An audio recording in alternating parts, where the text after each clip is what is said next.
Listening to Hotepish with your host, Dwan B. Intelligent ish talk, intelligent shit talk, where we balance the profound with the profane. Political satire, celebrity and expert guests, information and entertainment, conversation and solutions. Leave your feelings at the door.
Alright, I'm done waiting.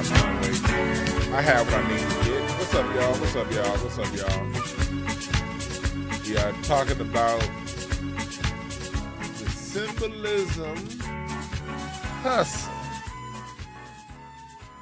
How these motherfuckers still running out that symbolism hustle on us.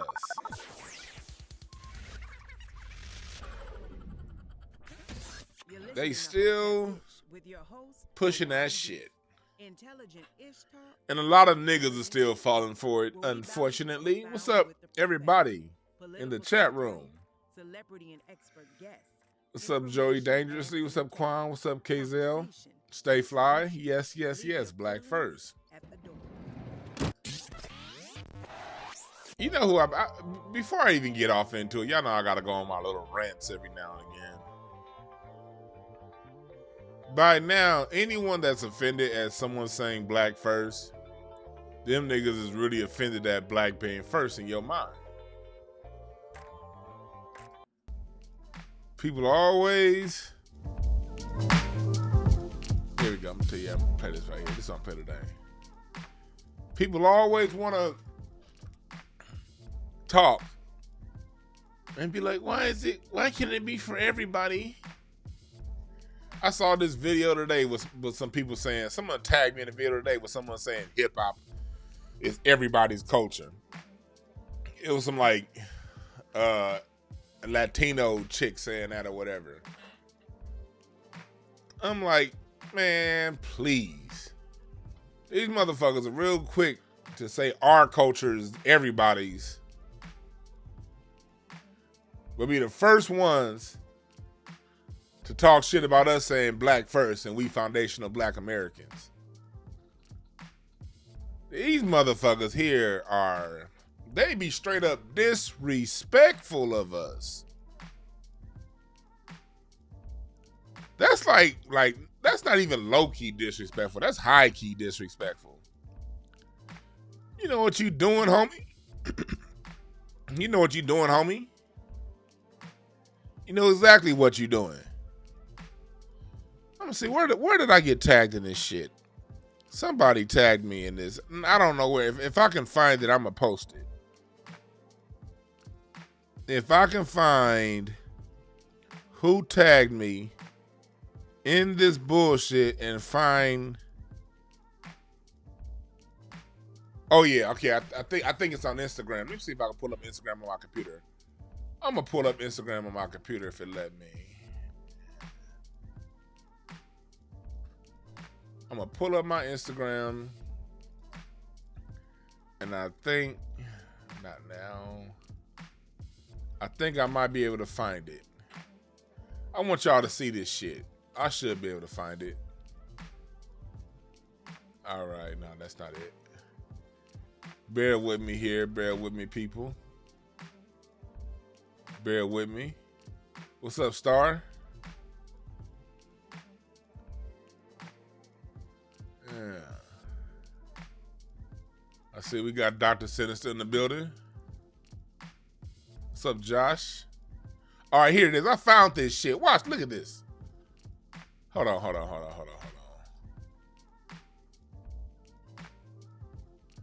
Can y'all see this? Let me see if I can turn it up.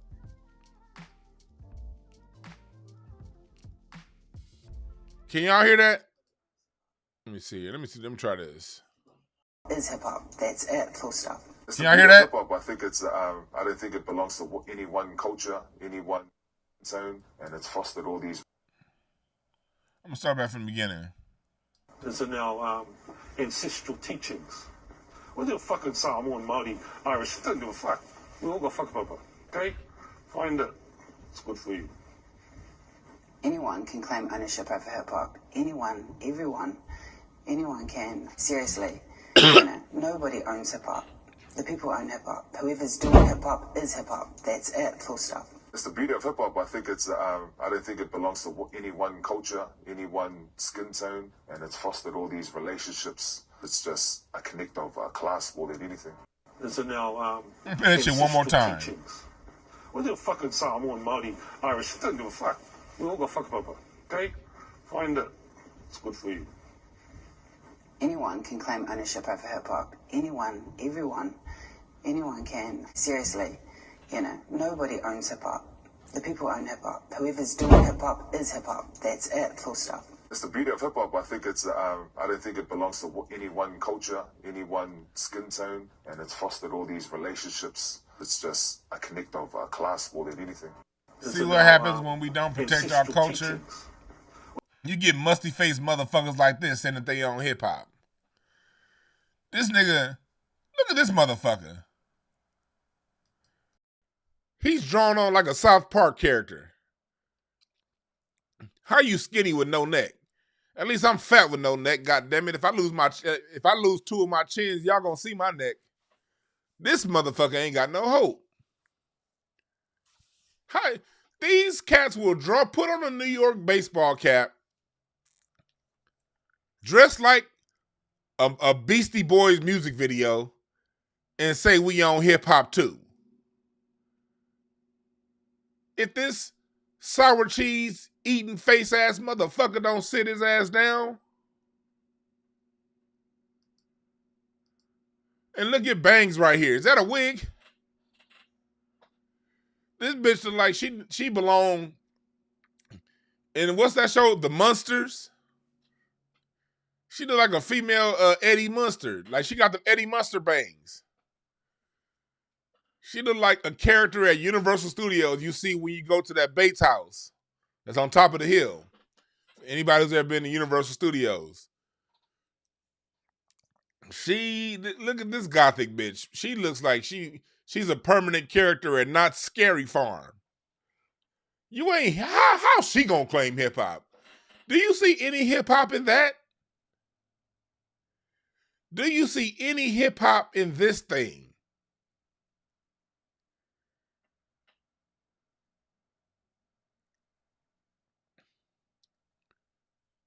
She look like she's taking on 7 rock and roll guitarists at the same time. Like she got gang banged by like Van Halen, Flea, from the Red Hot Chili Peppers, Tommy Lee, Vince Neil. Like they all ran the train on her, and she want to claim hip hop. This looked like the kind of bitch that would suck Joe Biden's dick now. How's she gonna claim hip hop?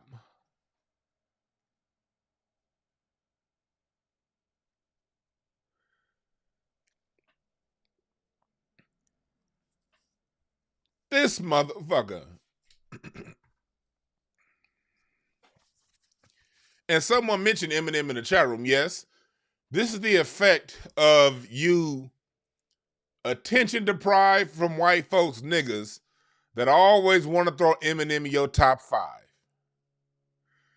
Nigga, like this is like Eminem has a permanent place in niggas' top 5 because he's white. Yes, I said it. This nigga Eminem wouldn't be top 5 in the Wu-Tang Clan. Matter of fact, he ain't good enough to make the Wu-Tang Clan. And you motherfuckers want to put him as a top 5 rapper of all time, then be like, well, I can't put Andre 3000 in the top 5 because he had a partner.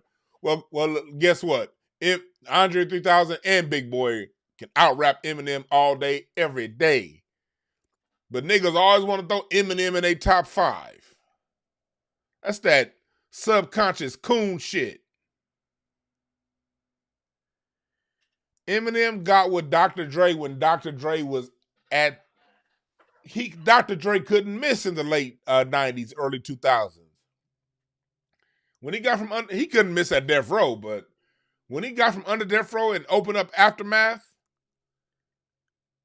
I don't like 50 Cent, but the nigga made 50 Cent sound good.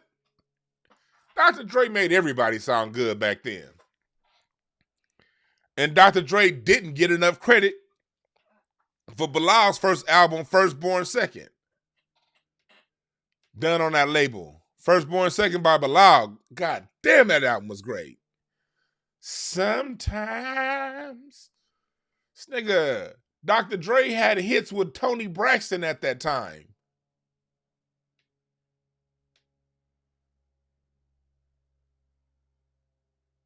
The producer is usually 80% of the reason why something's a hit.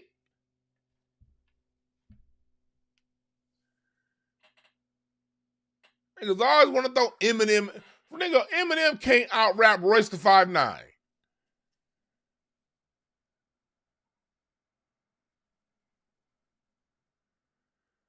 That's all it takes for a lot of niggas.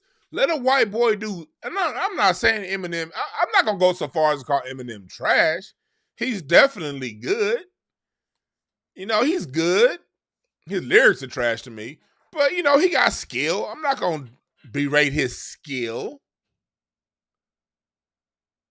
But if Eminem is as good as you niggas make him to be, every time he puts out something, he gets all of the mainstream behind it. Why ain't he done nothing good that stuck to people's minds, that stuck to people's bones since Dr. Dre? It's been over 20 years since Eminem has made a song that really, really got played. Let's just be true. And this is somebody who, when he releases something, he's going to get all the mainstream push.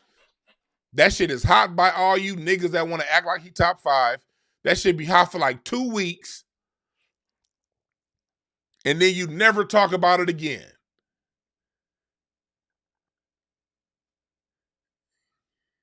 And then you never talk about it again. M is top 5. That's so, man. See, and that's the kind of mindset. But look, see, if people understood, even if you like Eminem, if you understood white supremacy, you would never say those words out front, out top. If you understood how white supremacy truly exists, and if you had any kind of, and I'm not talking shit about people who don't. White supremacy is one of those things where it takes a long time to figure out how it exists. I'm not trying to sit over here and act like every black person is supposed to know how it exists. A lot of us are just waking up to this. A lot of black people. I've been woken up for a long time, but a lot of people haven't. If you've only been sort of conscious as to what's going on in the world around you, you know, since Trump got elected, like a lot of people, then you probably don't understand how white supremacy exists. So I ain't here to shit on you, but I am here to be clear. You give the white supremacists a millimeter, they'll take a light year. You can't get him shit. You can enjoy Eminem without him being going around, oh, he top 5, he top 5. Because think about it, and I'm going to tell you why. I'm going to give you, when I give advice, I always give the why. If people can't give you a why, they ain't telling you shit. You got to know why. Got to know why. Here's why. There are dozens of rappers that when you are in your Spotify, iTunes, or whatever, I bet you 9 out of 10 people who put Eminem in their top 5. I'll go as far as say 95 out of 100 of black people who put Eminem in their top 5. You can list at least a dozen artists or more that you actually listen to more than Eminem. More than Eminem. You can. You go through your Spotify, you go through your iTunes, you go through your different playlists, and go view the most played. I guarantee you Eminem is not in most of these people's top 10 most played artists on their Spotify list. He's not in their top 20. Hell, he's not in a lot of you motherfuckers' top 30 most played artists. But you'll still turn around and say he's a top 5 of all time. That right there is where you're full of shit.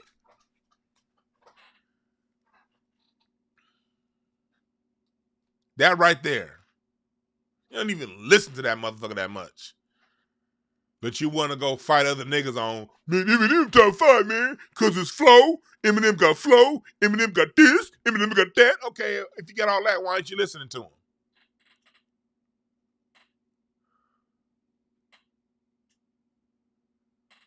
That's how you break through the bullshit. If he's in your top 5, show me. Show me. Show me.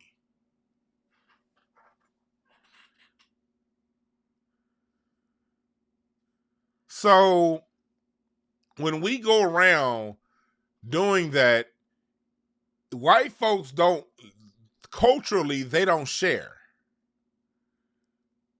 Culturally, white people do not share. We as a people, we as black people, we share. So we assume others have our same humanity and they don't. They don't share.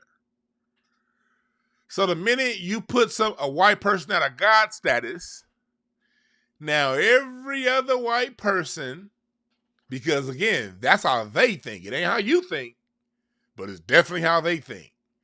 Now, every other white person who has a sort of a feeling towards hip hop, every Latino, every person that doesn't claim black, now because a non-black person receives godlike status, then that must mean that art is for all of us.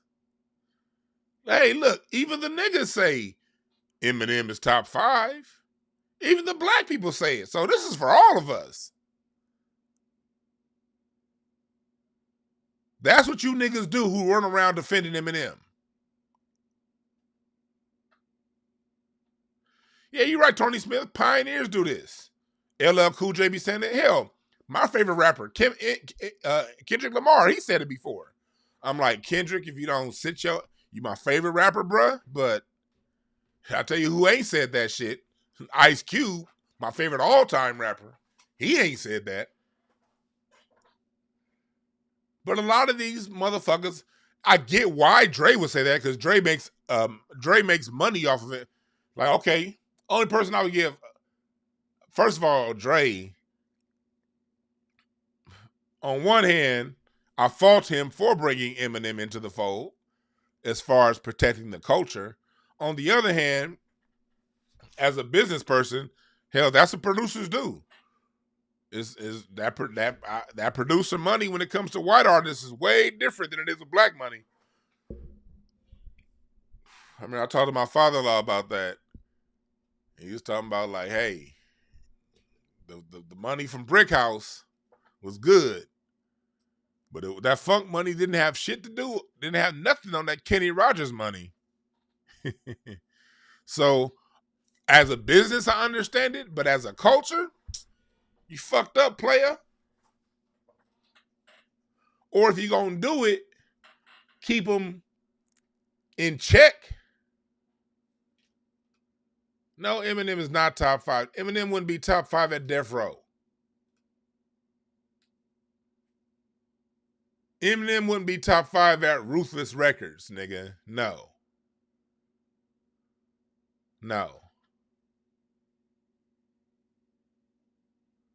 So, the minute black people go around giving them ownership of our house, this is what you get.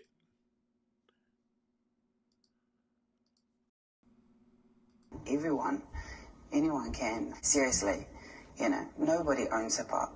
The people own hip hop. Whoever's doing hip hop is hip hop. That's it. Full stop. It's the beauty of hip hop. I think it's. I don't think it belongs to any one culture, any one skin tone, and it's fostered all these relationships. It's just a connect of class more than anything. This is the result of black people just throwing white Jesus at the top of the heap. That's the result. Right there.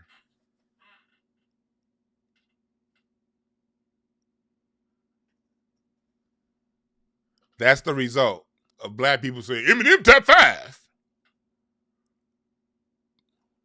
Right there.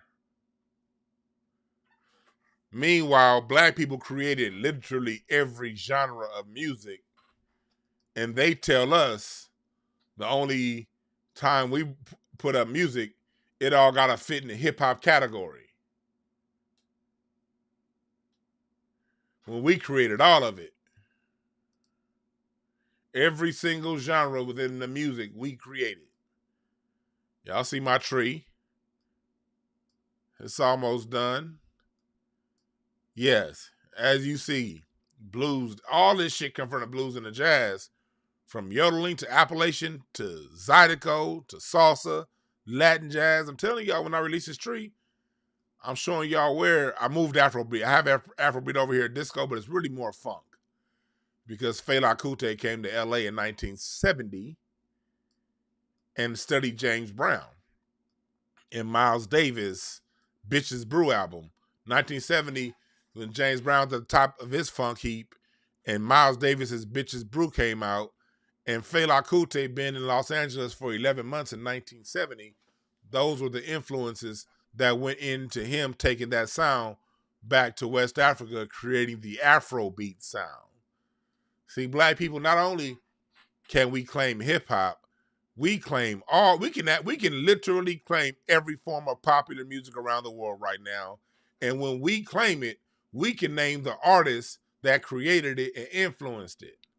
I can show you, and I will show you, how bebop through Dizzy Gillespie was the innovator of all three: salsa, bossa nova, and Latin jazz. That all came from one black man, and his name is Dizzy Gillespie, along with his bandmates Charles Mingus on bass and Art Blakey on drums and Thelonious Monk on piano. We literally can lay claim to death metal, punk rock, grunge, rockabilly blues, ska, reggae, world beat, dubstep, EDM, trance, Latin pop, Euro house, Brazilian house, dancehall. In this tree, you about to see names, dates, and songs, and why I can claim this shit.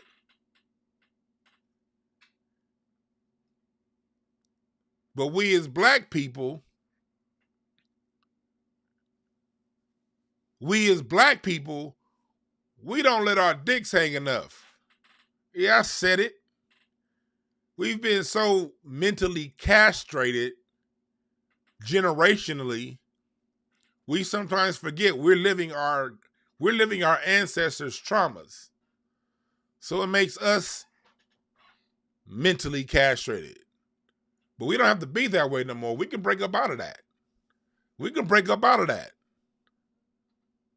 It's time to break up out of that. Because these other people can only stick their chests out. You got these little itty bitty Peter Weeders over here letting these little 9mm Johnsons hang, and we over here trying to accommodate these motherfuckers. Niggas, it's time we let the shit hang and clap against our knees and show the world who the fuck we are. Excuse the vulgarity.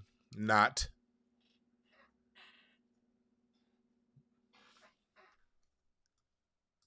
We can claim Chicano rap. We can claim K-pop. Do y'all know K-pop is the most selling sound in the world right now? The R&B that's selling the most in the world is K-pop, Korean pop. Korean pop ain't nothing but 90s R&B, sang by some fucking Koreans.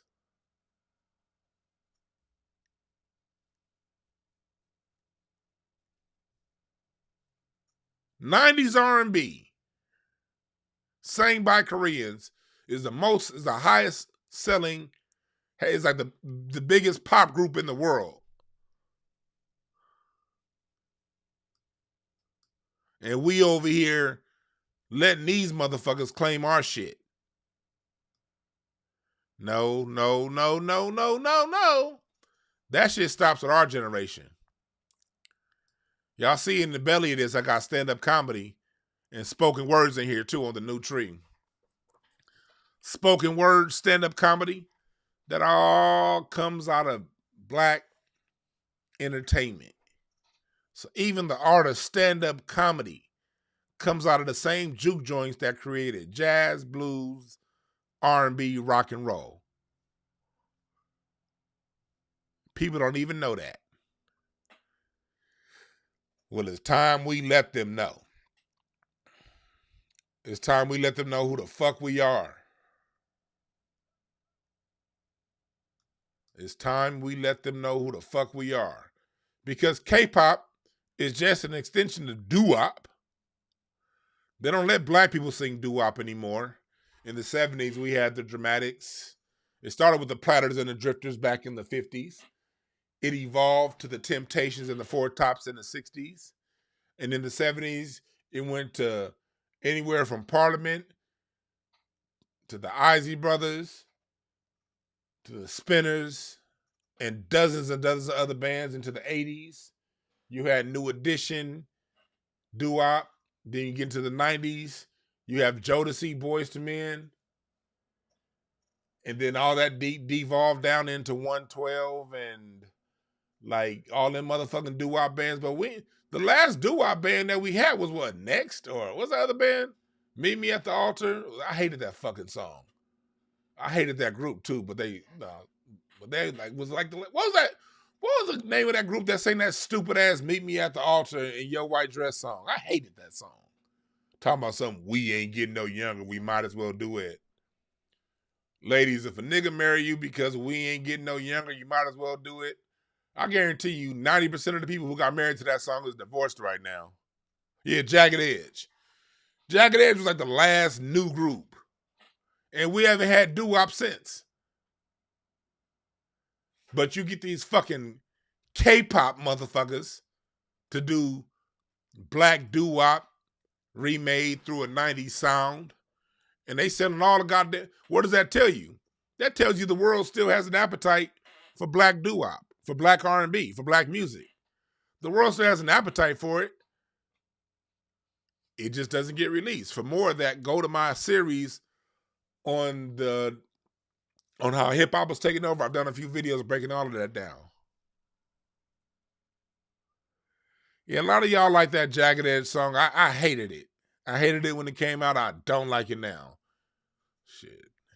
Meet me at the altar in your white dress. We ain't getting no younger. I guarantee you, the people who got married to that song are divorced now. It's probably like 2 couples that got married to that song that's still married. Because them niggas got married because we ain't getting no younger, we might as well do it. Then them niggas got older and it's like, I don't even like this bitch. Oh, I can't forget En Vogue. We forget En Vogue too much.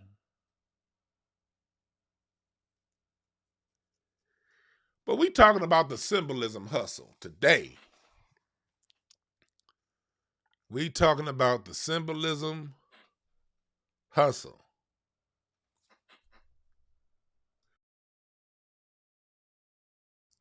Black folks, we fall for this shit way too much. The good thing is a lot of us ain't falling for it no more. That's the beautiful thing about it. A lot of us really are not falling for this anymore.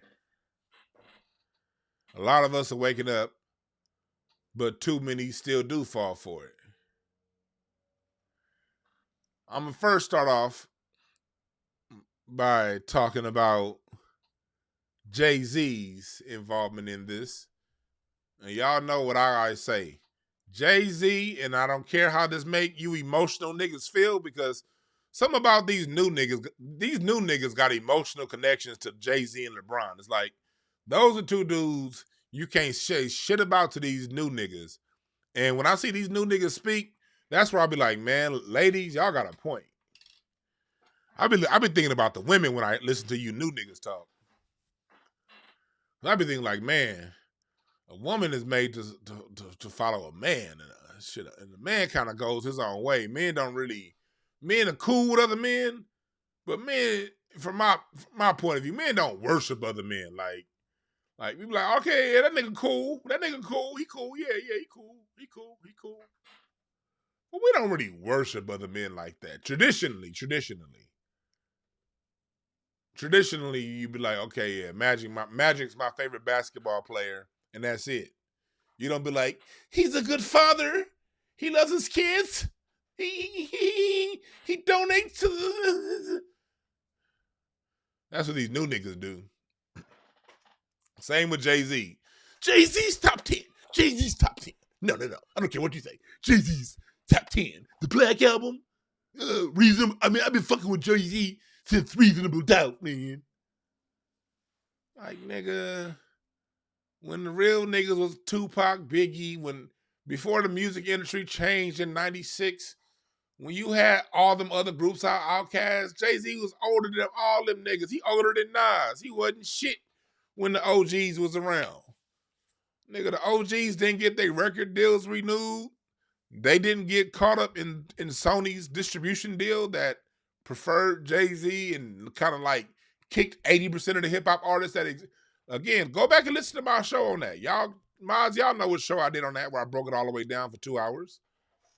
But yeah, after like 96, like It was like 60% of the artists that was hot before 1996 just gone.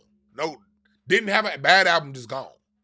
So once all them niggas is gone, of course, Jay-Z gets the best production, yeah. But these niggas want to go around, Jay-Z's the best. He's the greatest of all time. And if you say anything bad about him, I'm going to cut your nuts off. Because Jay-Z is my favorite camel on earth. I'm sorry, man. And he married Beyonce. And you can't say anything bad about him. That's when I be hearing that shit, I be like, man, I see why you got a baby mama and not a wife. She was like, she realized after she had that baby by you, I don't know if I can depend on this nigga to marry me. Shit, I may. If we in a movie theater and Jay-Z's in there, he's going and the shooter come, this nigga's gonna protect Jay-Z and not me. Ain't that what y'all be thinking, women? Women be like, man, this is a good dude right here, man, but shit, this motherfucker pay more attention to how good of a father LeBron James is to his kids than this nigga spends on his own kids. I be trying to get this nigga to take our son to the park, but all he do is play video games and argue with niggas on Twitter about LeBron James. And our son's sitting here. I know that's what y'all be thinking, ladies. I know. Let me turn my preaching music back on.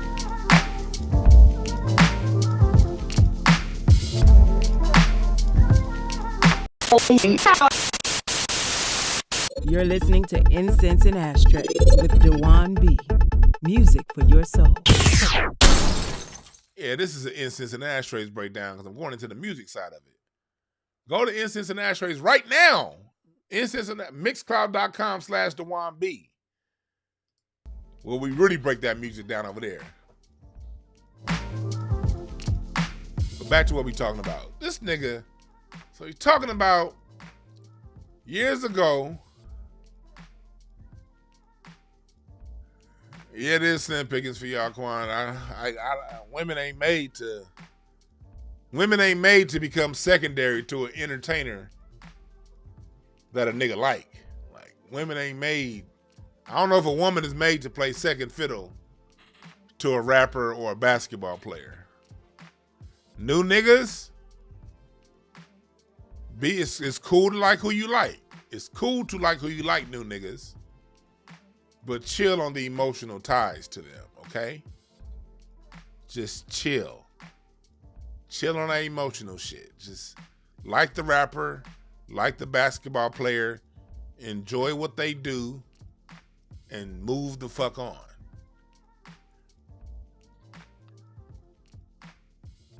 Because those Jay-Z, LeBron, these type people, they're the modern day Reverend Al Sharptons and Jesse Jacksons.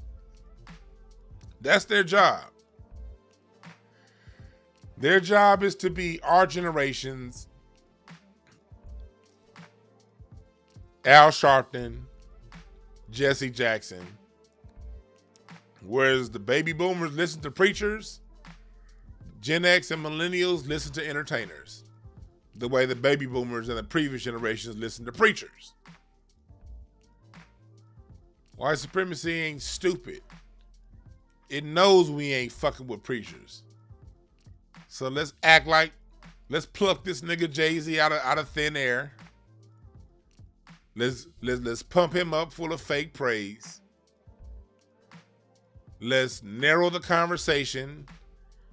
Let's point out how he dominated the weakest era of hip-hop, the 2000s, the absolute weakest era of hip-hop of all time, the time the distributors had a stranglehold where if you weren't with either Sony BMG or Universal, you didn't get distributed. The time after the late 90s when the music industry, when all the local radio stations got bought up, and before the internet, before Spotify and iTunes really and YouTube allow artists to put themselves out there was the 2000s, where it took no talent to get signed. The 2000s where you had to rap about spending your money on bullshit and nonsense. The time you had to you had to rap about mistreating women and spending your money on bullshit.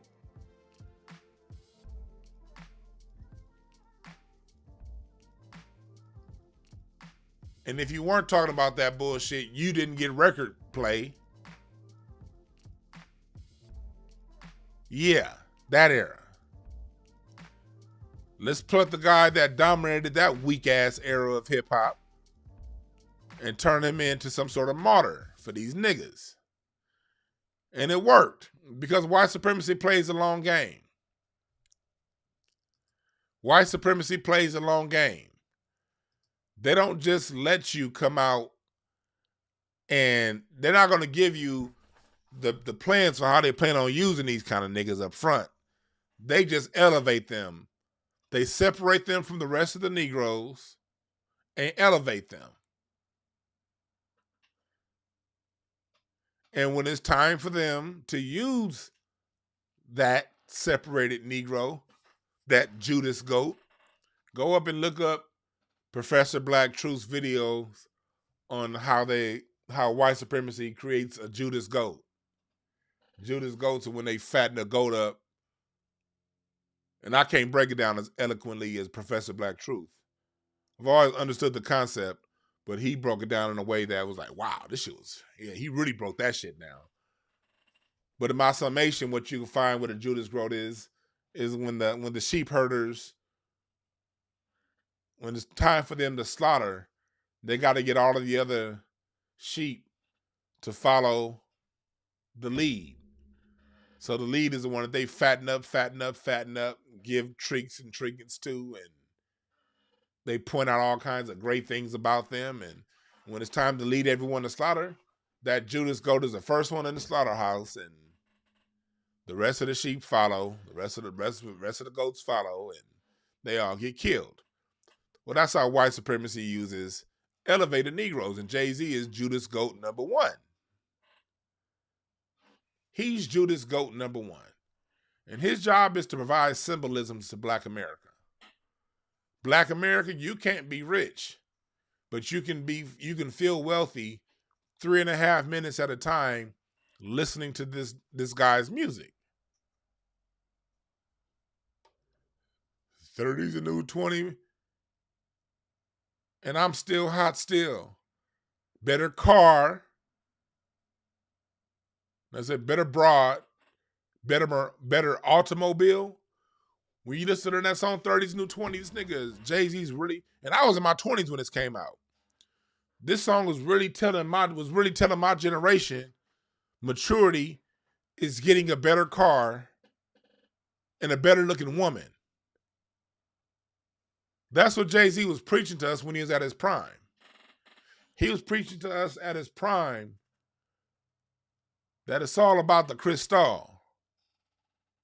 It's all about degeneracy and bullshit. And Black America, I know because I was in my 20s during this time. This is my generation.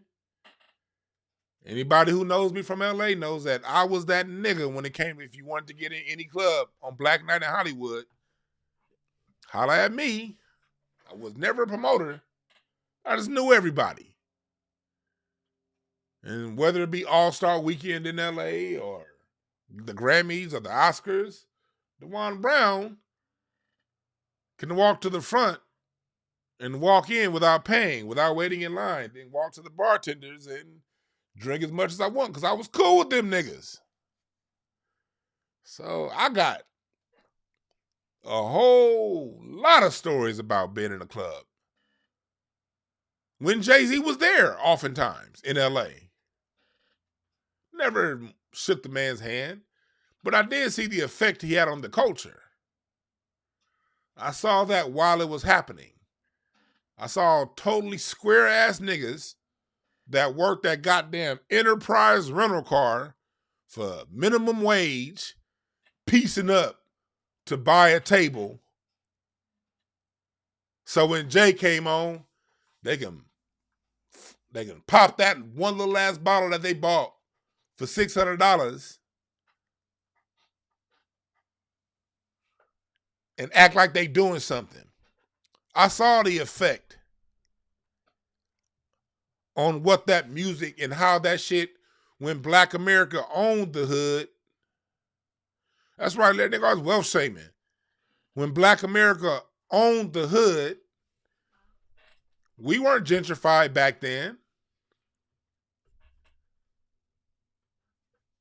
We still had most of the block was still ours.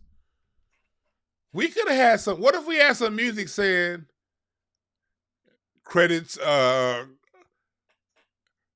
real easy, double up and triple up, buy back your neighborhood? What if we had that? And Jay-Z knows he could have done that because he says, hey, I could rap like Common Sense, but that don't make me no sense. He said, nigga, I could give you niggas a game like Common, but hey, I'm in it for the bread. And because niggas, black people, us, we're the most susceptible to symbolism, we bought that shit hook, line, and sinker.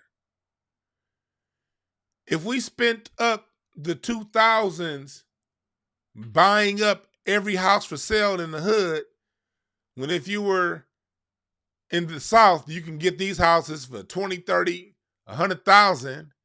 If you were in LA, you can get these houses for 300,000.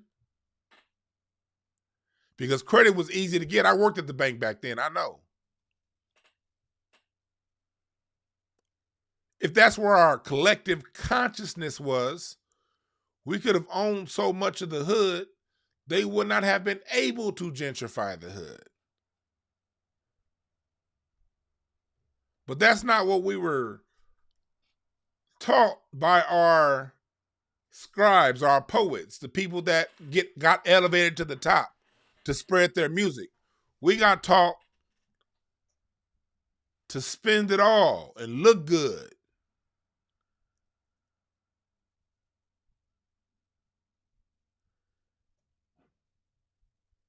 And it wasn't just Jay-Z. It was Cash Money Records. They echoed that sentiment to the South, Cash Money Records. It was Bad Boy Records.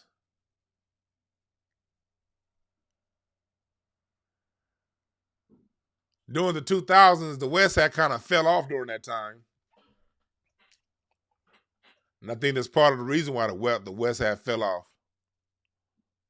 The Game was talking all kind of gangster shit. But Cash Money reflected the sound down south. And yes, a few people didn't buy into it, but most did. So if you didn't buy into it, congratulations to you. I'm speaking to the 80% that did. The critical mass that did.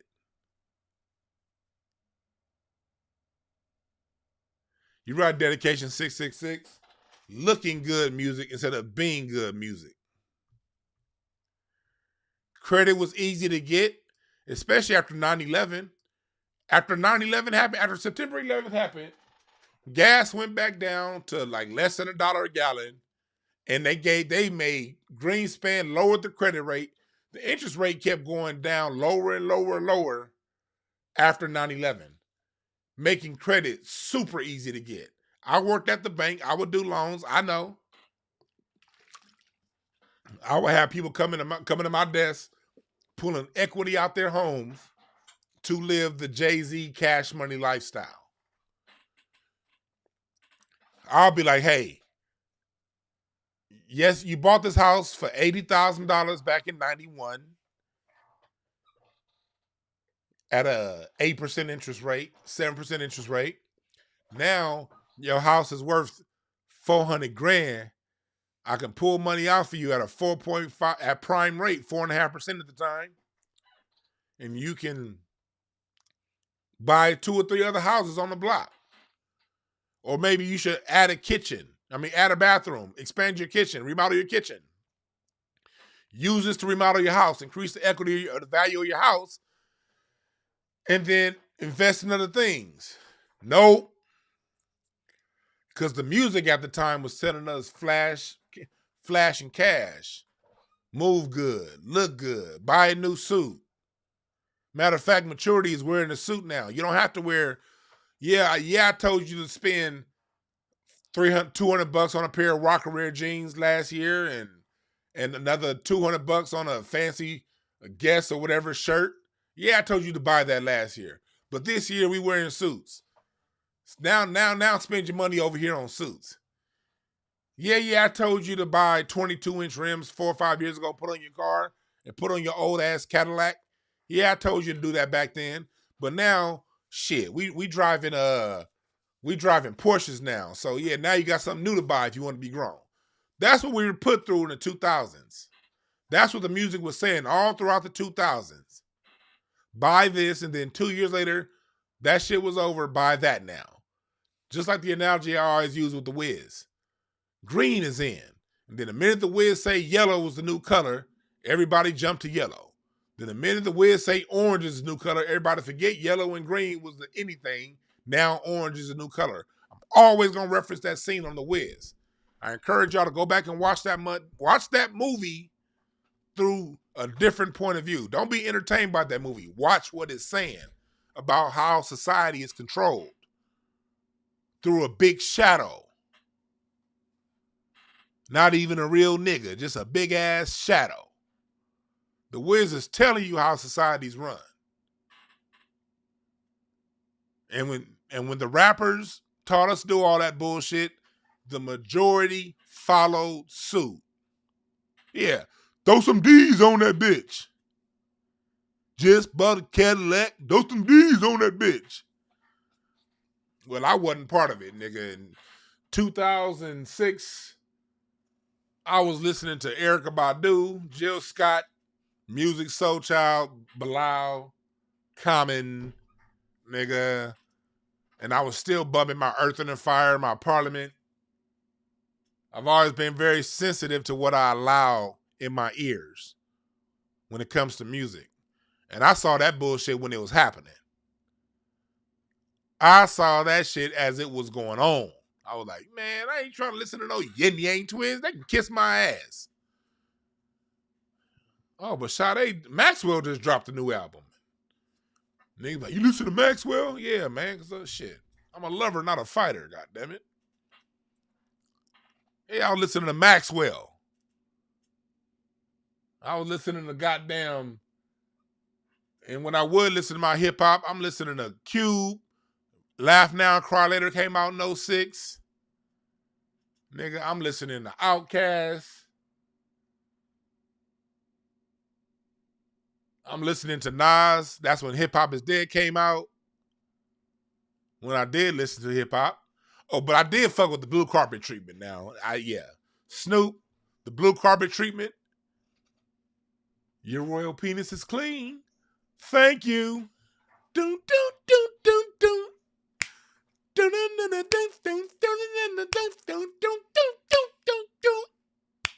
Man, that Blue Carpet Treatment was the shit. But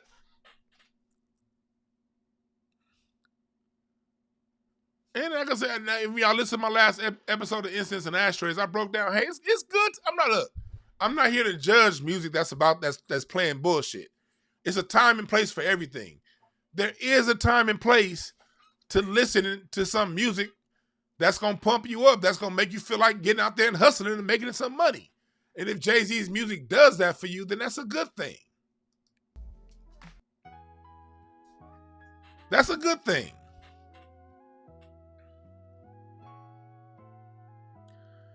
All I'm saying is most of us during that time, because they had effectively killed R&B by the time you get to the mid-2000s, there was no balance. there still is no balance. And there still is no balance. Hell yeah, I'm still bumping that Voodoo album. Spanish joint, nigga, come on now. Devil's Pie. Fall in line, fall in line. Fall slice on Devil's Pie. Nigga, shit.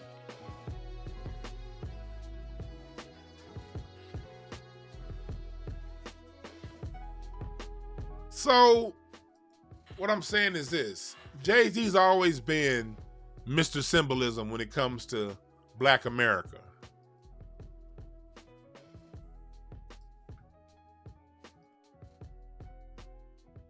So we got the 2019, and the NFL is still dealing with its issues with Black America not watching football. You knew it got the NFL's attention because the first thing that happened in 2016 was the NFL started allowing teams to celebrate and dance again in the end zone. That was their way of saying, hey, black people, we get to share some symbols. But a lot of black people didn't fall for it. So in 2019, the NFL had to pull out its big guns. The NFL had to pull out its big guns and said, hey, Judas Gold, we need you, because Jay-Z said, now before that, he was like, yeah, we stand with Kaepernick. And then in 2019, they said, hey, Judas Gold, here's some money. Go tell them niggas you past kneeling. And tell them we about to do a partnership to where you can, well, we gonna listen to you. We gonna let them niggas know we gonna listen to what you gotta say, Jay-Z. Jigga, yeah. What's your name? Jigaboo? Jigga? Yeah. Jay-Z, yeah, you. Yeah, the camel face looking dude, yeah, you.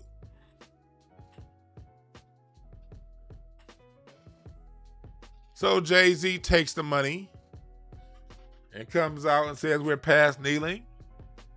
And so what do all the Jay-Z dick riders do and say? They all say, hey, Jay-Z just making a chess move.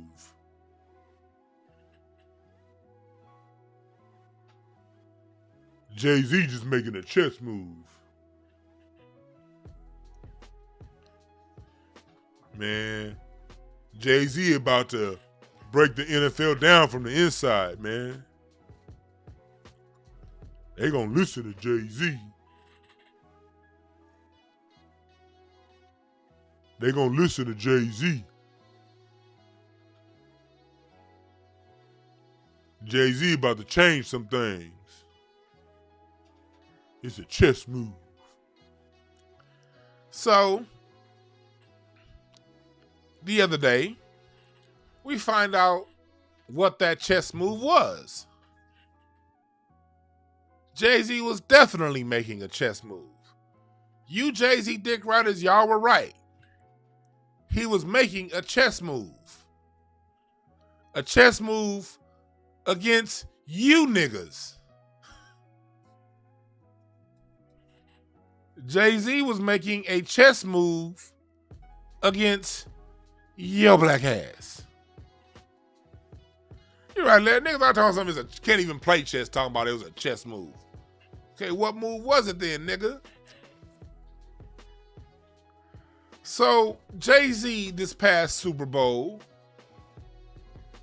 got a chance to flex his muscles to the owners of the NFL. No, not over that discrimination lawsuit with that coach. Not that. No, not over Colin Kaepernick getting the opportunity to play again. No. Jay-Z was much too busy to flex his muscles over that. Not over ownership of an NFL franchise. No. Much too busy. Much too busy. He don't have time for that. Jay-Z flexed his muscles saying either Snoop Dogg gets to Crip Walk, Eminem gets to kneel, and Dr. Dre gets to sing his lyrics, or I'm leaving. Yes. Jay-Z's chess move was to allow niggas to perform and crip walk at a halftime show.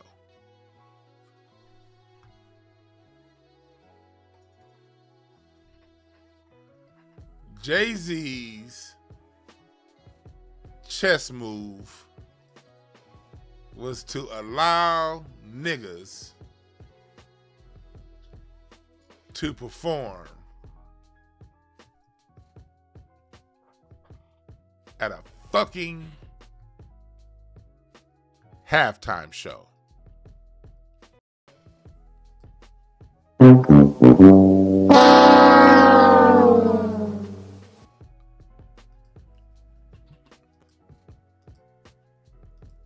That's what we were waiting on, black people. That was his.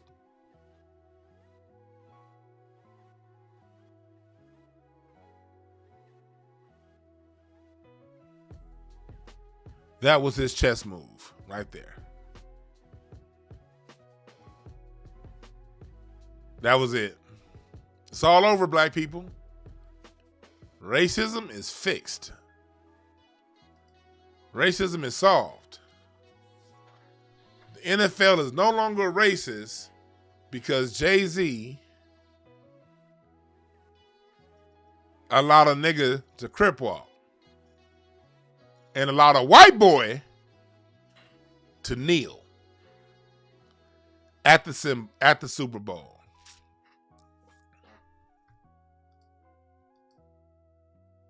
The Symbolism Hustle. Black folks being hustled by supposedly one of our own over symbolism.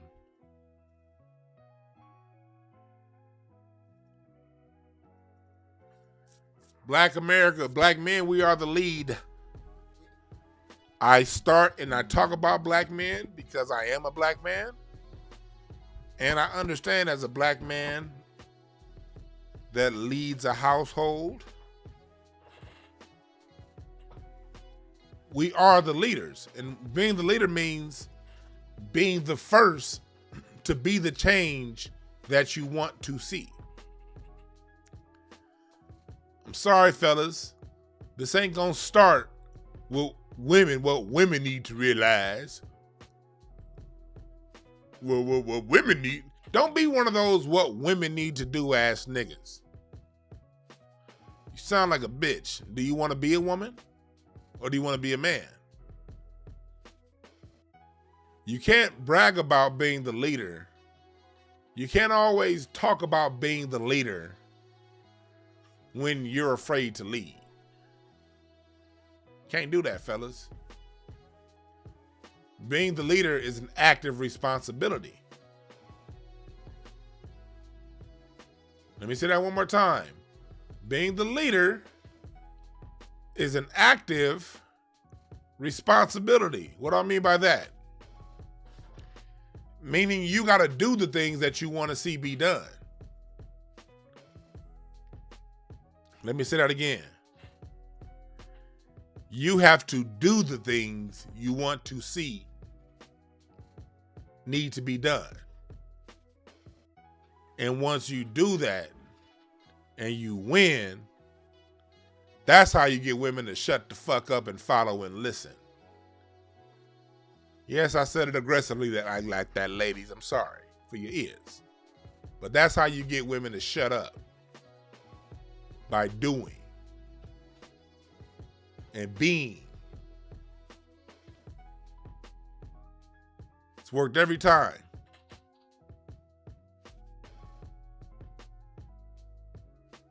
It's worked every time. All these men running around talking about what women need to do first are closet beta males. They're not gay. They still straight. But these ones that talk all tough, talking about what women need to do, they're closeted betas. You're never gonna hear an alpha talk about what women need to do. An alpha gonna do it and then sit back and watch all the women follow exactly what the hell he does and pick from that. That's what an alpha does.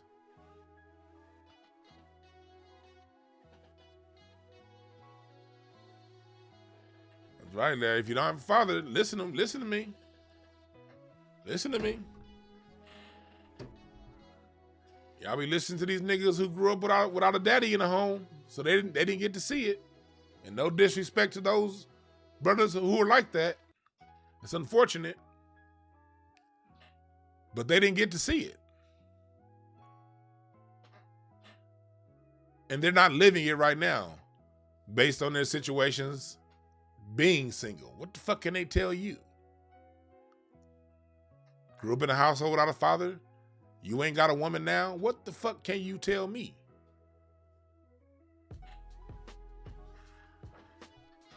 Just tell the truth.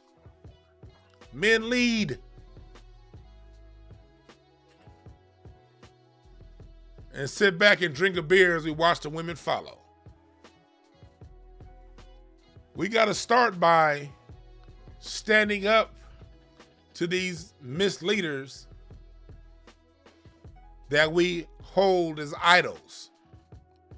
If they're not giving you messages of and living examples of leadership, if they're not giving you examples with their words on how to make you a better man, a better husband, a better father, why are you following them?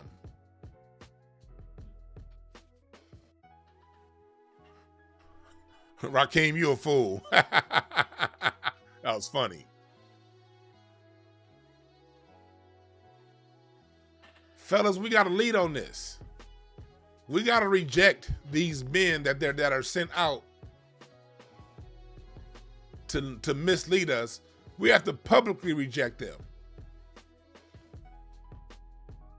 You a man too, nigga. Why are you over here worshiping another man? You a man too, brother.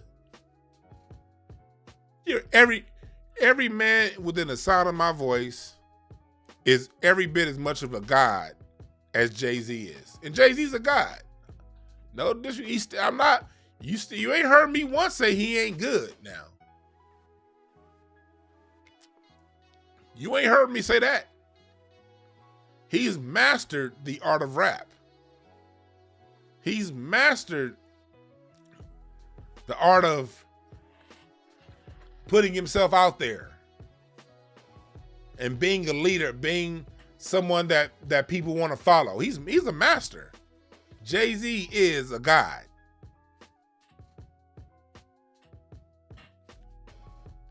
Man, I'm never gonna get tired of that song. Girls, girls, girls, girls. Nigga.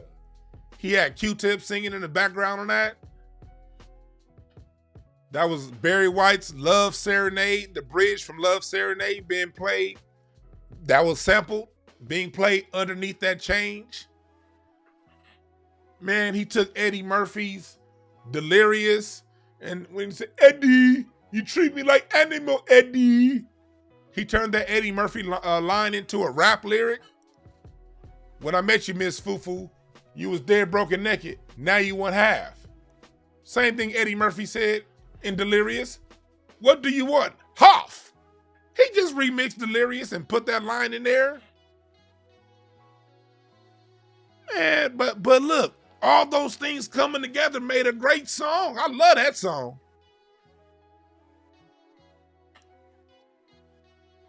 That's right, Stars 1111. I love that song. Yeah, raw. I said Delirious, raw.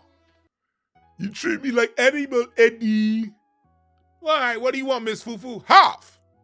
Jay-Z just remixed that comedy bit and turned it into a song. You know, that movement in the background, that's the bridge from Love Serenade by Barry White. Love Serenade is that song by Barry White where it goes. The song starts off with, take it off. take it all off. I don't want to see no panties. That song. I love that song by Barry White. Go back and listen to Love Serenade. But on the bridge of that, when the violins get to going, that's the part that they sample.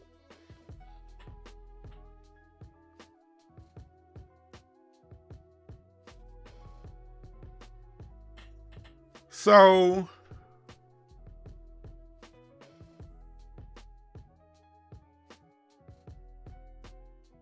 I'm all for you liking the music. I'm not saying don't. I'm not saying Jay-Z ain't one of the greatest to ever do it. He is. But leave it at that.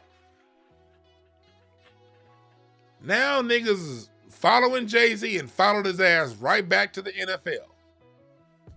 And the NFL, in the middle of a major lawsuit about racism, and you know it's a major lawsuit because they hired former Attorney General Loretta Lynch to defend them, so you know it's real. You let them throw Jay-Z out there and bring y'all asses right back to the NFL. It worked. So before we get our black women to divorce from the Democratic Party, which a lot of them have been doing on their own, salute to you black women. But before we get them to totally divorce themselves from preachers of the Democratic Party, the men got to divorce themselves from their love affairs with Jay-Z and LeBron James. Flat out. Because your love affair for Jay-Z and LeBron James and President Obama, that weirdo ass love affair is just as bad as the women's love affair from the Democrats. Hell, at least the Democrats give the women, like in Atlanta, they give them that universal basic income. They have that program down in Atlanta for universal basic income for like black women. At least the Democrats, at least the black women can get that. They know they're gonna get a Section 8 voucher or some shit. The fuck do you get out of your love affair with an artist or a basketball player?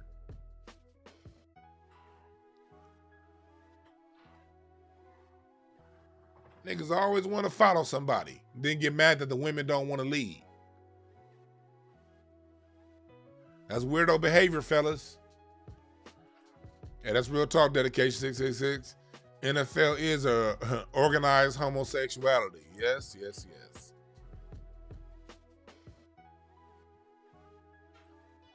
Hey, Knowledge Born, that's some real shit. Men chase behind other men's money more than gold diggers. Nigga. That might be the motherfucking quote of the day. Of the week, of the month. Men chase behind other men's money more than gold diggers. Because what's the first thing they say? Man, Jay-Z got $1 billion, man.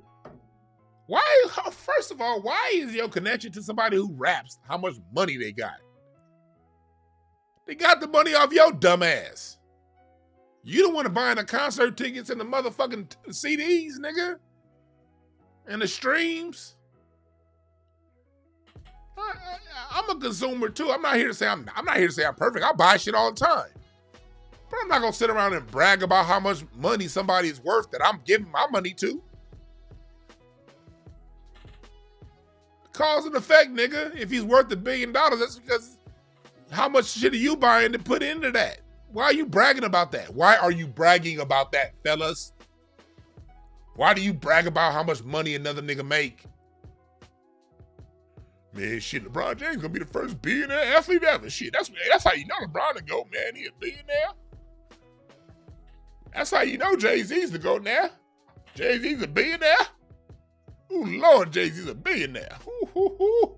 That's how you know he's better than everybody else. He better than you. He better than me. He better than God because he's a billionaire.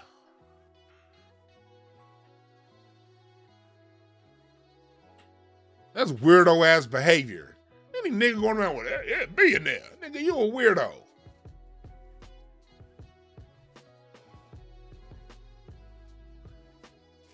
Yeah, these are the chess moves. Speaking of chess moves, This was Joe Biden's chess move. Followed through with his campaign promise to nominate the first black woman to the Supreme Court. Miss Seeley done made it to the Supreme Court. Oh, Lord, Miss Seeley done made it. Miss Seeley, Miss Seeley, Miss Seeley. Lord, Miss Seeley done made it to the Supreme Court. Everything is done, black people. You got somebody on the Supreme Court. Now, we're not going to mention the fact that she threw out that settlement, that racial discrimination settlement for $22 million that Lockheed Martin had with his black employees. She threw that out. But niggas got some symbolism.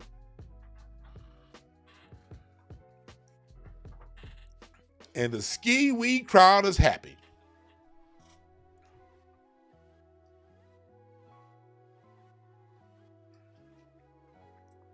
They've been quiet all this time, but they happy that Joe Biden gave them some symbolism. That lasted about a week. And then Joe Biden says we about to fund the police. Right when he gave you niggas some symbols, he went, now listen, now mind you, where did this come from? During the year 2020, we saw defund the police everywhere on the grassroots. The people were putting up defund the police. I ain't seen no crackers holding signs saying refund the police. But Joe Biden did it anyway. Because black folks went for the symbolic thing in electing Joe Biden, because he gonna put a first black woman on the Supreme Court. Now look at this motherfucker. And these niggas is mad and over at News One. They're saying the State of the Union ignored black America.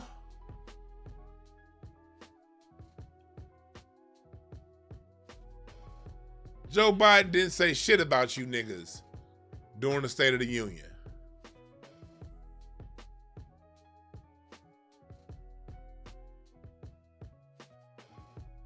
And a year later, Joe Biden has not said one word about black people at the State of the Union. And these niggas is hot. But who are these niggas? The kind of niggas that go for symbolic gestures. You symbolism niggas is always disappointed. And then want to cry, bitch, and moan when you disappointed. You symbolism niggas are guilty of the same behaviors y'all always criticizing women of. You got a common trait with women. The women that you complain about. Not all women, but you have a common trait with the women you complain about. They take symbolic bullshit, get screwed over, cry and complain about it, rinse, wash, and repeat.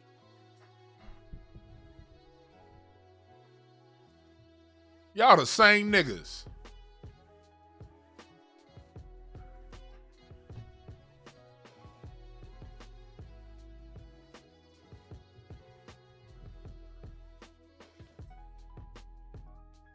It starts with us, fellas. I'm going to take a few calls. I want to hear what y'all got to think about this. I want to hear what y'all think about this. I'm getting ready to open up the phone line. I'm going to take a quick 30-second break, and then we're going to take y'all calls.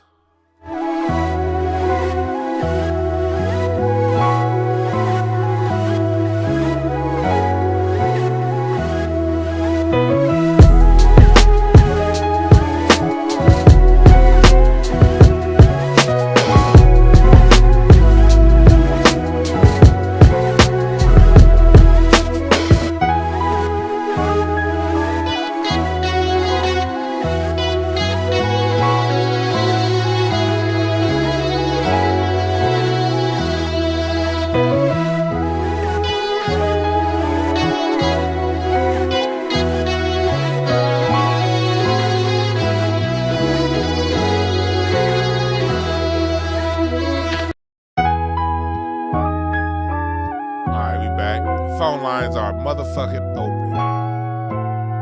Call in. Say what you got to say about these symbolic niggas. 323-744-7425. We're going to talk a little bit about this. I want to hear what y'all think. The symbolism hustle. What can we as black people do to stop being hustled by symbolism? Yeah, hit the like button, please. Please, please, please hit the like button. Hit the share button. Hit the subscribe button.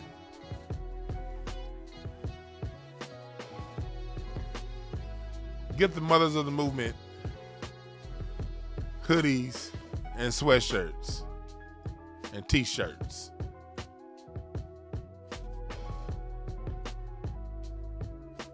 Free shipping on all orders over $50. What you niggas are thinking?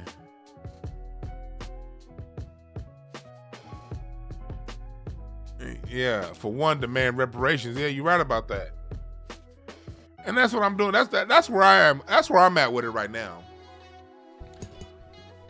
I'm glad you said that, Quanez. I'm glad you said that in the chat room. Demand reparations. Because for me, whenever other groups or people come to us and they want to know what black people think about something else going on in the world, my answer is reparations for black Americans. Y'all notice I did that on Craig Facts the other day when they were talking about what was going on in the Ukraine and about how African immigrants are stuck over there. My answer is, well, Dwan, what do you think about that? Well, that just shows why black Americans need reparations. Well, we ain't talking about black Americans. We talking about the Ukraine. Well, are we in the United States? Why are you asking me about what's going on in the Ukraine? Why don't you ask somebody from Brazil? Y'all notice that shit? They don't ever ask Brazilians, what do you think about what's going on with over there in Africa or in the Ukraine? They don't ask people from the Caribbean. They don't ever ask nobody else for help. They always want to come to black Americans and talk, and what are you guys thinking? What are you guys going to do to help the people over there? We're going to sit back and mind our fucking business. That's what we're going to do. What about reparations for us? That's the answer. We have one political agenda. That's reparations. What do you think about abortion? Black people need reparations because if we have reparations, there will be less need for abortion. Women and families will be able to feel that they can take care of their children and financially support their children, knowing that they're going to get reparations. And when that child is born, they're going to get a reparations check too in an account that they can cash in when they turn 18 because, hey, they descend from slavery. So, and that child and my grandchildren, when they're born, they're going to get a reparations check. So yeah, we'll have these kids. We won't need to talk about no abortions now because I'll get a reparations check. All my current kids will get a reparations check. And every child I decide to have in the future is going to get a reparations check and their children. So yeah, that's what I think about abortion. Well, what do you think about, what's going on about kids in cages on the border? That's why black people need reparations because, if it ever came down to a point to where the United States got into an issue where people would have to run because of a nuclear war, black people have adequate money so they're not caught on anybody's border. They can afford their own plane trips to other sides of the countries to be with family members in Alabama and Arkansas if something ever happened here in California. That's why we need reparations, because we'll be able to afford to get to other parts of the country that aren't under the same direct attack that they're currently living in. That's my answer to what's going on with kids in cages at the border. Oh, black Americans, what do you think about, reparations, nigga? What's up, caller? What's your name? Where you calling from? Yes, this is Delano calling from Niagara Falls today. How you doing, sir? What's up, Delano? What's on your mind? I'm thinking about how we always fall for the symbolic gestures, and it just occurred to me that we must have some sense of poor discernment, and that if we could just take it back to good old knowing what a need is, a want is, and a desire is, we might have better discernment and fall less for these symbolic gestures. That's a really good point of view right there. You're right about that. No, deciphering the difference between a need and a want. That right there, 100, brother. 100. And thank you for all you do, brother. I appreciate it. Have a good one. Sir. That's a good one right there. Like just really knowing for yourself the difference between a need and a want.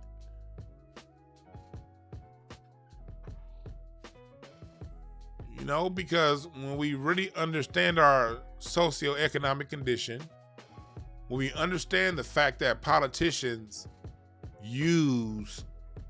they play off our lack of resources, companies, police departments, corporations, everyone plays off of black people's lack of resources. We're victims because of our lack of resources.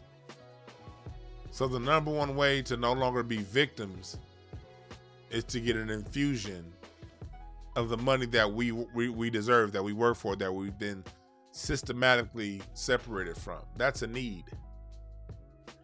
And let me give y'all real quick. This is how you argue against some people, because this is what's going to happen. Someone in the comments after this video is over with, or someone who may come in this room in the near future, and if we're selling this topic, they're going to sit around and say this. They're going to say, hey, I don't need reparations. I get up. I'm not going to sit around and wait for reparations. I'm going to get up and work and make my own reparations. I go out and get it myself. I don't need reparations. To that person, just because someone is demanding reparations as their political ideology does not mean they're sitting around and waiting for those demands to come true. Idiot. People can walk and chew gum at the same time. I run 3 different businesses. You think I'm sitting around waiting on some fucking reparation? No, I get out there every day and get it. But when it's time to discuss political agendas, then yes, my political agenda is reparations for Black Americans only. I can talk about that and still get out and get it every day and hustle. You just sound like a punk that's afraid to stand up and demand what's yours when you say that.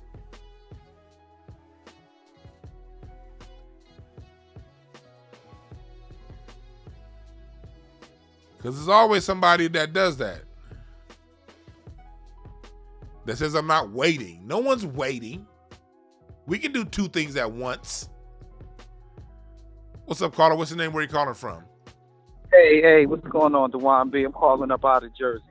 Yo, listen, man, I'm glad that you kind of brought this up. Hopefully I don't sound like I'm in the wind southern while I'm outside. But, I mean, I argued with a lot of my homeboys when it came to the Jay-Z thing. It was just more or less like, you know, wait and see. I'm just like, you know, what kind of social change is a halftime show gonna do? You know what I'm saying? And, you know, I just, you know, but it was just kind of like you said, just kind of like that bromance with Jay-Z. And you're right. It's like, you know what I mean? Even when we just kind of like look at some of these personalities out here. And I mean, you don't even really have to have money. I mean, if you just have any kind of notoriety, like, you know, it creates an atmosphere of like this fanboyism. You know what I'm saying? And even with, you know, with the whole Obama thing, you know what I'm saying? And it's kind of like, you know, you know what? I can kind of like peep things just based on patterns. And, you know, even with just, you know, Obama for years, people are just kind of like waking up, and just how the media operates and how you use the Wizard of Oz metaphor. And I'm like, for example, and I'm not going to be long-winded. George Bush and Michelle Obama's love affair. People don't really know Barack Obama. He really came into prominence during Hurricane Katrina. he was real critical of George Bush's handling of that. Yeah. So I don't see how they turned this, you know what I mean, which was Trump 2.0 into this loving granddad who has this warm friendship with Michelle Obama. So Michelle Obama can be friends with George Bush, but in what he did to the people of New Orleans, how he just kind of like was indifferent. But you can write a book and still, if I can curse, shit on Reverend Wright. Man. You know what I'm saying? So the media is just so wicked how they can just basically change the narrative. And even before this Russia thing, you know what I'm saying? Like Biden's numbers was plummeting. Now I'm looking on Twitter and it's this love affair with Biden out of the blue, which I know is kind of like paid provocateurs on Twitter that get hashtags jumping. But that little momentum can change people's perspective and just really rewrite somebody's negative narrative. So that's all I got, man. Hope I made some sense. Now he made complete sense, because that's what we do as a people, man. I mean, that's how the music, that's how the man, I'm drawing a blank. The news industry runs. They can turn a negative into a positive and a positive into a negative like that. Bush was worse than Trump. Bush 2 was one of the worst 5 presidents in United States history. How he took that surplus down to the deficit, what happened with the housing crisis, from what happened with September 11th to getting this country involved in 2 wars that cost more than the price of reparations. Hell, between the 2, Afghanistan and Iraq, you're well into $30-40 trillion spent. And how now he's a lovable puppy because Michelle Obama said so. Good point, dog. Yeah, he shared some candy. He shared some candy with it. All right, brother. Keep up the good work. Thank you. I appreciate it. So how easily people are swayed, man.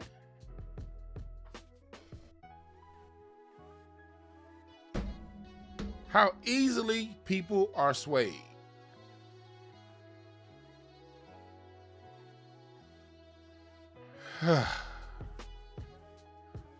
Let me see. What's up, caller? What's your name? Where you calling from? Hey, how you doing, Dwan? This is the thing I'd like to add on when people always say about the reparations. They take our tax dollars every year to give Ukrainians reparations, give Asians reparations, Indians reparations, gays get reparations, but then you want to stand and say your tax dollars shouldn't go to get your own people reparations? That's all I got. Real talk, man. I appreciate the call. You're right. You're already paying reparations. Look, we pay reparations on our taxes every year to farmers, especially the sugar industry, the corn industry. Reparations get paid to these industries to burn crops, because if there's too many of these crops available for sale, it's going to drive the price of those crops down. So in order to keep a guaranteed price markup on these things, farmers are paid billions and billions and billions of dollars a year to burn their crops. And that's paid for through our taxes, subsidized through our taxes. So you're paying for farmers that are wealthy to burn crops, and you're going to speak against black people getting reparations? What kind of fool are you? What's up, caller? What's your name? Where you calling from? Yo, what's good? Dwan, this is Ivor, man. How you feeling? Oh, what's up, Ivor? How's it going, brother? Not too bad, man. I'm glad you hit that last point on those farmers, because they selling us out. You know, they turn over the seeds, the natural seeds, over to Bill Gates and them, and you know, letting the Monsanto seeds, get spread throughout the country. So basically, eventually, we won't be able to grow our own food. You know, and that's just one of these things that people are not really paying attention to, and that's why it's imperative to get out here and find non-GMO seeds and start your own gardens at your house, on your property. Yeah, that's real talk. You know, and no question. I've been on it ever since right before the pandemic. Me and my wife, we round up as many seeds as we could, and that's what we've been doing. You know, and I've been encouraging my family members to do the same thing. So, that's just one thing. Rounding up some seeds. No question. You know, we gotta. What's really going on is this is our enlightenment time to. We gotta eliminate the government as much as we can, in terms of our everyday lives, because they have way too much control and dictatorship over what we're doing. And I mean, they showing us, like you said, we non-factors as blacks. We should have been on this. We should have been trying to, wean ourselves away from government influence, because they show us every time that we don't matter. Every chance they get. Yeah. So it's time for us to really, to grasp, a hold of what we can. It's not gonna happen overnight, but we got to do something. You're right about that, man. That's some real talk, man. Thanks for giving us a call. Oh, no doubt. All right, have a good one. What's up, caller? What's your name? Where you calling from? This Reyes calling from Houston, man. Where's from Houston? What's on your mind, brother? Oh, man, the Ukraine, and you know what? It's just that we as a people, man, we fall for the majority of us fall for the okie doke too much, man. And that's why we have so many problems. We need somebody. We need some type of way for our voice, for us to be taken serious. Every time when black people try to attempt to bring up the issue of reparations, they bring up something else. I noticed when the year started, people was getting vocal about the reparations. Then they come through with the COVID. And every time you tried to say something about reparations, you tell me, you don't care about the people that's dying of COVID? We didn't say that. So every time we want to bring up something, they bring up another issue with this crisis in Ukraine. They've been having that problem in Russia forever, but now all of a sudden it's the forefront. So I said, you know what? Why come they don't care about what's going on in Africa? I mean, they have people that are being killed by soldiers in Africa. Why is there always this big concern for European countries? And I can understand, because they're all relatives. They all care about each other. They don't really care about us. It's not just that they care about each other. They really don't give a fuck about us. So it's like a baby. When you a little kid, you telling the kid, hey, the little kid, you saw them spill that juice, but you know how little kids are. Hey, did you spill the juice? And they, oh, mommy, my toy is over here. You see my toy? Like, no, we talking about this juice. Hey, what about the cartoon? That's what they. It's like, not that they actually care about that thing right now, but it's gonna be anything to not talk about me spilling that juice. I mean, that's what they do to us. Just wait on it, man. I mean, after this situation with Russia is over, it's going to be something else. They always problems will gravitate to I'm not going to say they do it, just ignore black people, but it seems like every time you want to talk, you find something to talk about. And we need some type of way to really be taken serious, man. We're not being taken seriously, and this is across the planet. What I'm gonna do is after this call, I'm gonna show you exactly how to do that, how to flip that on them. All right. Thanks for giving us a call. I'm glad you brought that up. I'm gonna give you a lengthy answer right now. Thanks for giving us a call. Thank you, brother. All right. I'm glad that brother brought up that point. Every time we do something, they're gonna find a way to talk about something else. That's why I said what I said earlier. Every time they ask us, because they always come to us, because the world always needs us to jump along. No other group on this planet has the grievance that we have. So whenever they have their own agendas, whether it be the LGBTQ, war in Ukraine, or whatever, they always come to us. If black people were as insignificant as they say we are, they wouldn't come to us. They just do what the fuck they do without asking us to do shit. But they always talk to us. So when they talk to us, the answer is reparations. Look, communication is a power dynamic. And power is something that you assume. It's not given. No one gives you power. You take it. You assume it. You walk in it. So when we talk reparations and then they, what they're doing is when they jump in and say, oh no, the conversation's now the COVID. Oh, now the conversation's now the war in Ukraine. That's them exercising their power. At that point, you have a choice. Do you bend to their power and follow their narrative? Or do you stand in your own power and say, no, this is the story. The story is reparations for foundational Black Americans.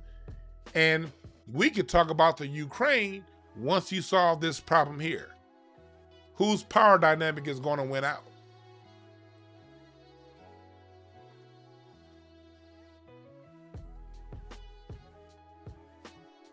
Ask yourself. If the people who created hip hop, jazz, R&B, American culture ever decide to stand in their power and stay there, how do you think it's going to work out?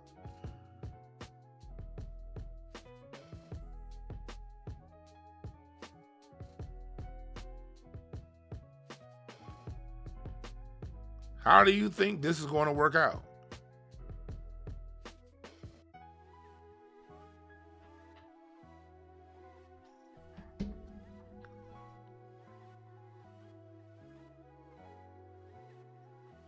That's what standing in your power is. So they can give us symbolism all day. That's what they're going to do.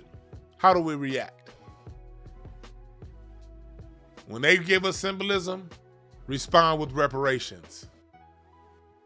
The only symbolism I want is more comma symbols in my bank account from you. And then once we get it from the government, we'll get it from AIG, Chase Bank, all of these insurance companies. We'll get it from state governments. We'll get it from local governments. And that's the political agenda. And no, Black people, we do not, and there's nothing. There are going to be people that say, when it comes to reparations, there are going to be people say, you can't give reparations to Black people because Black's not an identity. Reparations are only given from nation to nation. Okay, how did Latinos get reparations then on the border? Latino isn't a nationality. It's a classification. Okay, if it's true Black people can't get reparations, then why is it they can specifically give a universal basic income to Black women in Atlanta? If Black isn't a nation, if Black is only a class, then why are Black women specifically getting reparations in the state of Georgia in the form of universal basic income? Okay, if it takes nation to nation, why did the Black people affected by Chicago's waterboarding get reparations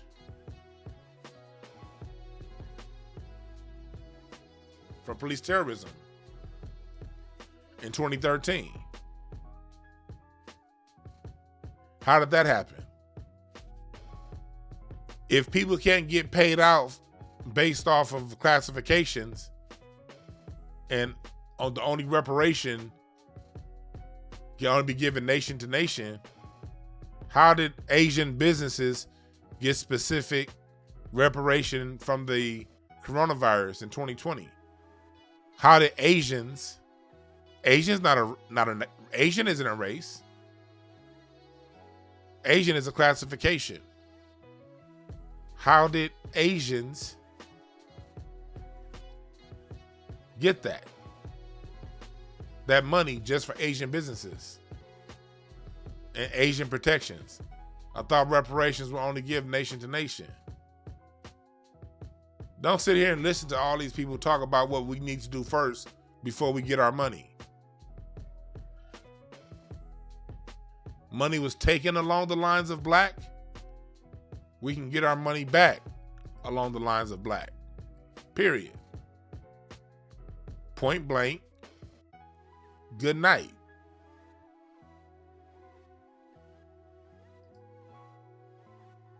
Don't tell me what we need to do first.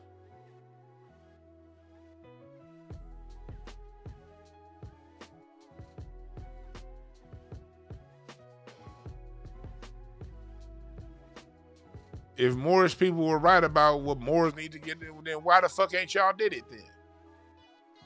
You think white people are going to respect a treaty of 1789 between C.D. Muhammad and George Washington? And well, these Moorish treaties be on the books for 300 years. If reclassifying myself as Moor was the trick, then okay. Show me first through your reparations. Show me where you're not paying taxes. Show me where you got millions of dollars from the government for being Moorish in your sovereign state or house.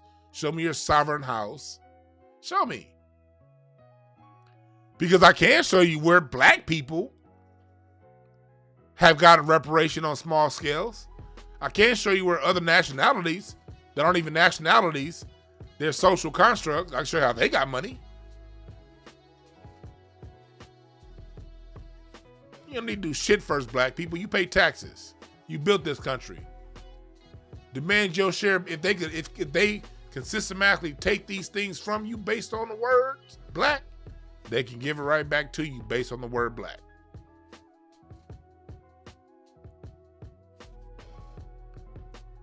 Don't never sit around and let somebody tell you what you can't get.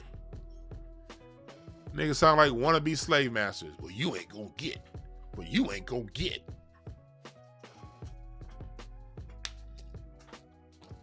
Nigga, please.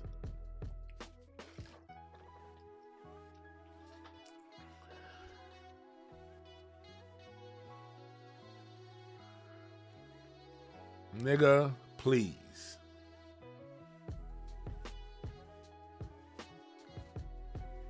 You're right, Quan. That's jailhouse babble.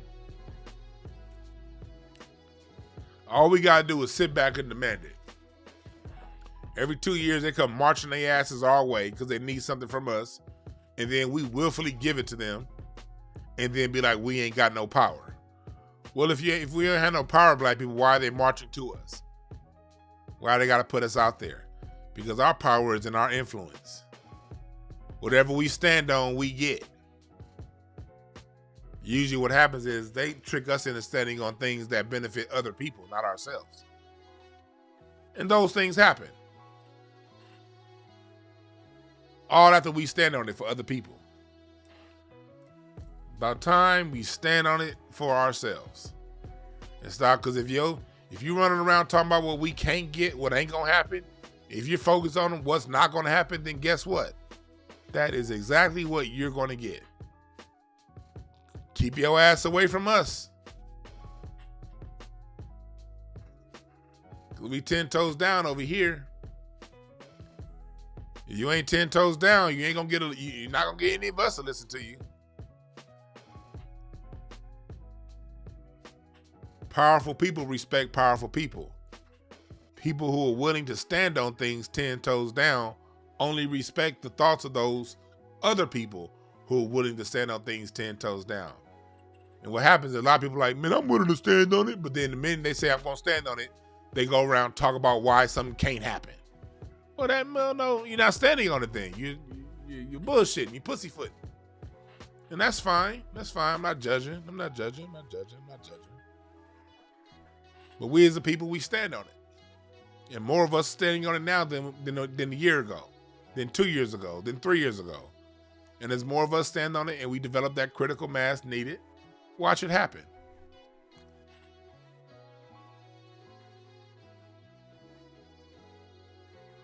I want to thank y'all for joining me today. IncenseandAshtrays.com is up and live now. Hotepish.com/shop for the t-shirts. Live drum samples. Still taking it. I'll be in the studio next Monday. Y'all not going to see me next Monday. I'll be in the studio. I have a 12-hour session in the studio to lay down some drum packs for the website. So I want y'all to remember this. There are no perfect messengers, only perfect messages. For those who are willing to pick up the game. My name is Dwan. Dwan, we out.